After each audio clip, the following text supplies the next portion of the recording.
Welcome to the Deep Dive. We're diving headfirst into a topic that's sure to tickle your funny bone, especially fitting considering it's April 1st, 2025, as we speak. April Fool's Day. That's right, a day of pranks and hoaxes and all-around lighthearted fun.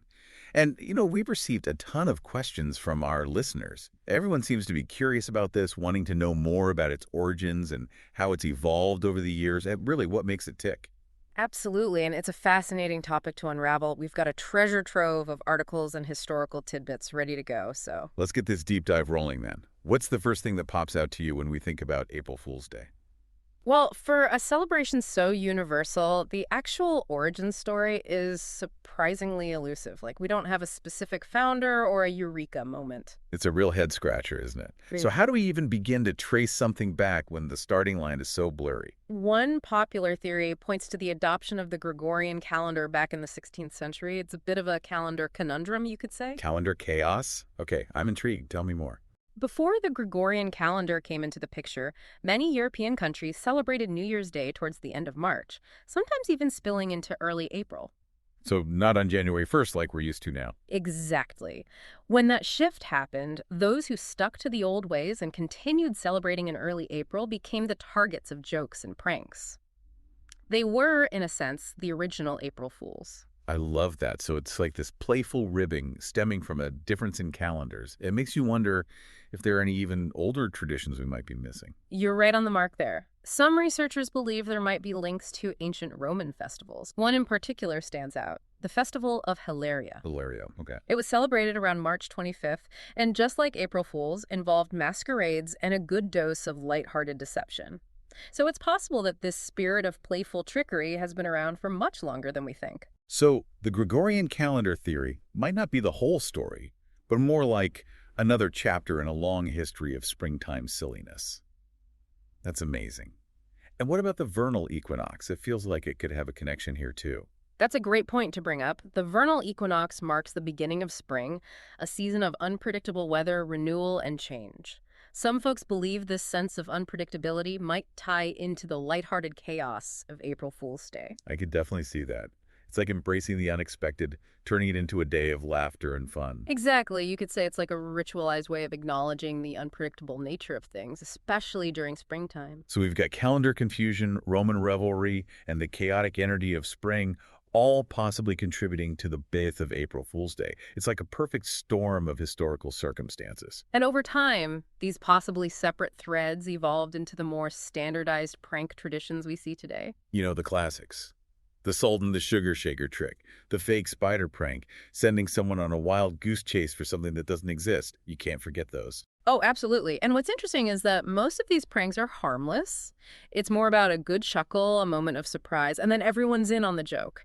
And then, of course, mass media came along and things went up a notch. I can just imagine the headlines and radio broadcasts. It must have been a golden age for large-scale pranks. Oh, absolutely. The media definitely amplified the reach and creativity of April Fool's Day, and some of those hoaxes became legendary. Remember the BBC's spaghetti harvest report back in 1957? Oh, yeah. The image of spaghetti growing on trees was so absurd, yet so believable at the time. It's amazing how a shared, even if it's fictional experience like that, can become so ingrained in our culture. It really highlights the power of a good hoax done right, especially when everyone's in on the fun.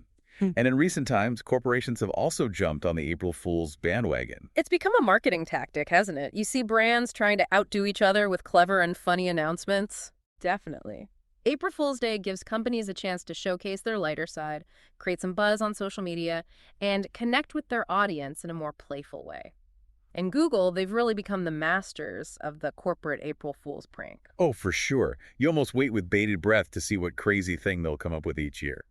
Of course, we can't talk about April Fool's Day without mentioning the internet. The internet has been a game changer. It's completely transformed the landscape of pranking. It's like the world collectively decides to blur the lines between reality and fantasy for 24 hours. It's amazing, isn't it?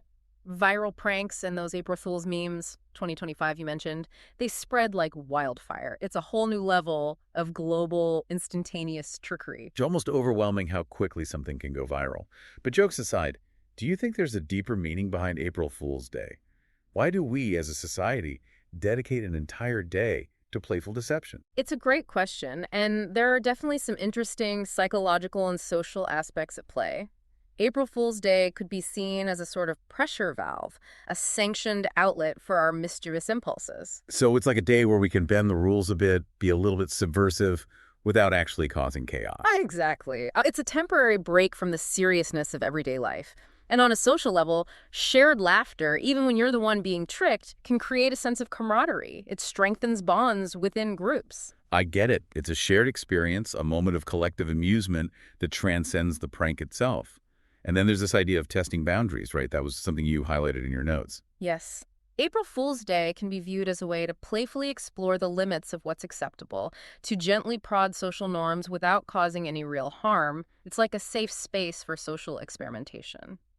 It's fascinating how something as seemingly simple as a prank can have so many layers. And at the end of the day, it comes back to the power of humor, wouldn't you say? Absolutely. There's something genuinely joyful about a well-executed April Fool's joke. It brings people together and reminds us not to take ourselves too seriously. It's like a reminder to embrace the absurdity of life every now and then. Precisely. But of course, there's always that fine line between a harmless prank and something that could be hurtful or offensive. That's the tightrope we walk on April Fool's Day. That's the big question, isn't it? Where do we draw the line? How do we make sure our jokes stay on the fun side and don't cross over into negativity? Well, a good starting point is remembering that pranks should never inflict emotional distress, physical harm, or damage to property. It sounds obvious, but you'd be surprised how often that line gets blurred. And context is everything, right?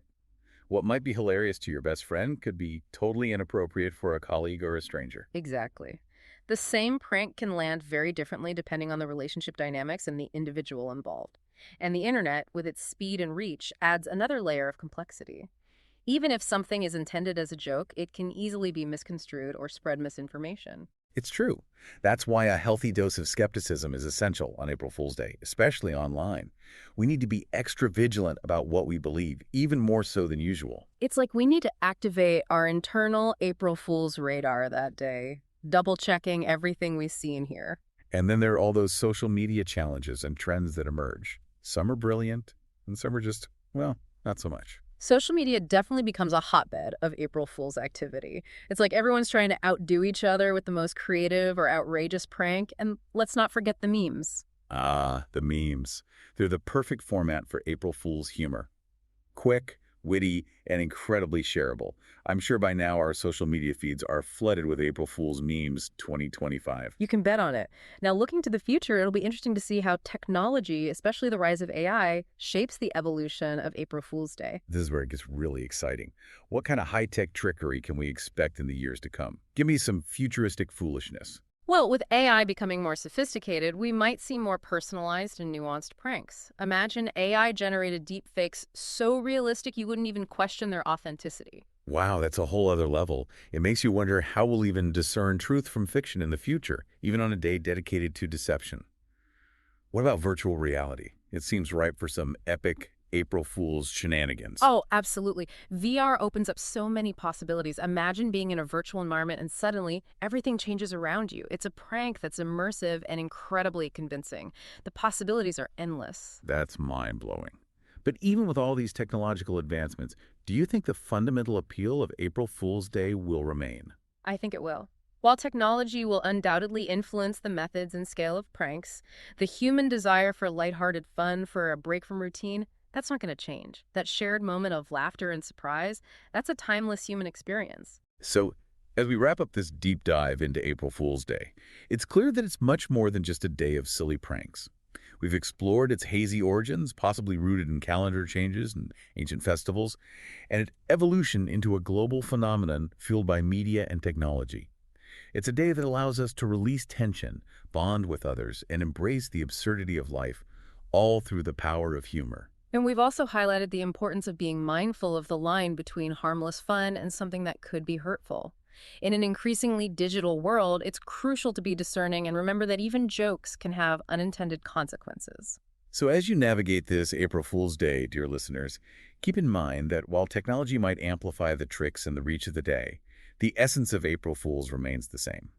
A shared moment of laughter and a reminder to embrace the lighter side of life. And perhaps it also prompts us to reflect on our relationship with deception and humor in a world where technology constantly blurs the lines between what's real and what's not. It's a fascinating thought to ponder as we move forward, don't you think? Food for thought indeed. That wraps up our deep dive for today. Happy April Fool's Day, everyone. Remember to stay curious and keep those April Fool's radars on high alert. And until next time, keep exploring the fascinating world around us. See you on the next deep dive. Today is your lucky day. Today is the day that our $3 website works for you, paying you directly to your PayPal daily. Imagine $3 ongoing continuous payments to your PayPal account. Imagine falling asleep and waking up to $300 in your PayPal account. How would this make you feel? How could this help you? What bills could you pay? What kind of fun could you have? What does that retirement look like now? All for a one-time payment of $3. This website is DFY done for you, fully built and completely hosted, and never stops collecting payments for you. You have spent $3 on coffee on a regular, but that coffee won't help you create multiple streams of income. Click the link below.